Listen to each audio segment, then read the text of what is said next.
Assalamu alaikum mai sauraro. Idan wannan ne karanka na farko zuwa wannan channel ɗin, ka danna mana subscribing kana ka danna ƙararrawa domin samun sababbin shirye-shiryenmu. Wata kam an samu wani takaddama tsakanin sarkin mawaƙan Kano da 'yan Kannywood. Ga takaitaccen bidiyon nan, ku biyo mu domin ganin sababbin bidiyoyin da suka saki na cece-kuce tsakanin sarkin waƙan Kano da Fati.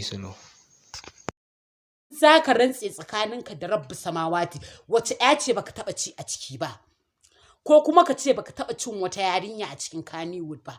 Babu daɗi irin wannan abin. Ka zo kana ta sokin burutsu, ko ba haka ba? Kana da ilimin addini, kana da ilimin boko, yaya za a yi ka fito kana irin wa'innan maganganun?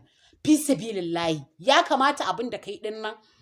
Wallahi tallahi babban mutum na ɗauke ka, babban mutum kuma a matashi na ɗauke ka. Bai kamata a ce ka fito ka yi waɗannan maganganun sarki ba.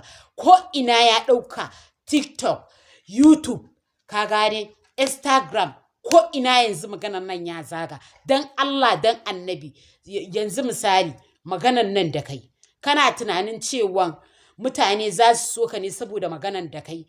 Ai kuɗin goro za a yi mana gaba ɗaya.